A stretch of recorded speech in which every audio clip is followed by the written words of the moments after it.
പ്രിയപ്പെട്ടവരെ നമസ്കാരം. അഗ്രോവിഷനിലേക്ക് എല്ലാവർക്കും സ്വാഗതം. ഞാനിപ്പോൾ ഒരു ഷോർട്സ് ഇടുകയുണ്ടായി മഞ്ഞളിനെ കുറിച്ചാണ്. അതൊക്കെ എൻ്റെ കാര്യങ്ങളൊന്നും പറഞ്ഞില്ല, പക്ഷേ അതെന്താണെന്നറിയാൻ ഒത്തിരി പേർക്ക് ആകാംക്ഷയുണ്ട്. എന്നെപ്പോലെ തന്നെ നിങ്ങൾക്കും മഞ്ഞളിൻ്റെ ഉപയോഗം അറിയാം. നമ്മൾ മലയാളികൾ പ്രത്യേകിച്ച് നമുക്ക് കറികളിലൊക്കെ നമ്മൾ ധാരാളം ആയിട്ട് മഞ്ഞൾപ്പൊടി ഉപയോഗിക്കാറുണ്ട്. അതിൻ്റെ ഒരു നിഗമനം എന്ന് വെച്ചാൽ വിഷാംശം പച്ചക്കറികളിലേക്കൊന്ന് മാറിപ്പൊക്കോട്ടെ എന്ന് കരുതിയാണ് നമ്മൾ അങ്ങനെ ഇടുന്നത്. അപ്പം മഞ്ഞൾ നമ്മൾ നാടൻ മഞ്ഞൾ, അതായത് നമ്മൾ നട്ടു വളർത്തി പറിച്ചെടുക്കുന്ന മഞ്ഞൾപ്പൊടിയാണെങ്കിൽ വളരെയധികം ഗുണമുണ്ട്.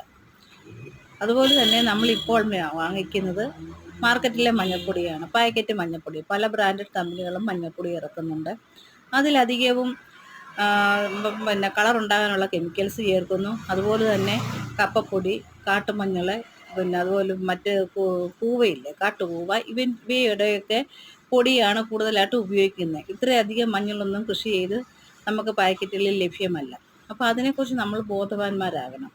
അതിനെക്കുറിച്ചുള്ളൊരു വീഡിയോയാണ് ഞാനിടുന്നത്. നിങ്ങൾ വീഡിയോ ഒക്കെ കാണണം.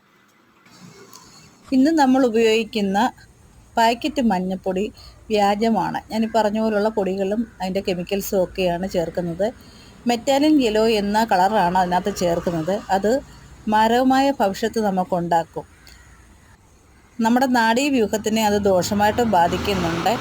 കിഡ്നി ഫെയിലിയർ ഉണ്ടാകും, ലിവർ ഫെയിലിയർ ഉണ്ടാകും, അങ്ങനെയൊക്കെയുള്ള പല പ്രശ്നങ്ങൾ, ആരോഗ്യ പ്രശ്നങ്ങൾ നമുക്കുണ്ടാകും.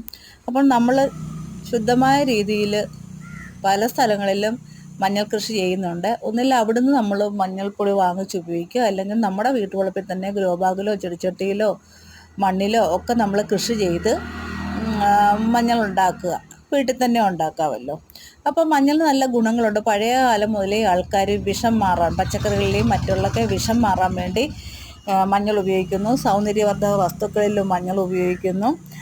മഞ്ഞളിൽ ടെർമറോൺ അടങ്ങിയിട്ടുണ്ട്. ഇത് നമുക്ക് സ്റ്റോക്ക് വരാതിരിക്കാനും അൾസിമേഴ്സുള്ള രോഗം വരാതിരിക്കാനും ഒക്കെ സാധിക്കുന്നു.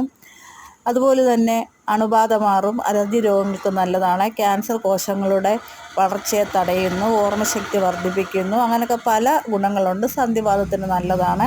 അപ്പോൾ അതാണെങ്കിലും നമ്മൾ അധികമായി പോയാൽ അതും ദോഷമാണ്. കുർക്കുമിനൊക്കെ ഇതിനകത്ത് അടങ്ങിയിട്ടുണ്ട്. അതൊക്കെ ആരോഗ്യത്തിനൊക്കെ ഏറ്റവും നല്ലതാണ്. അപ്പോൾ ശുദ്ധമായ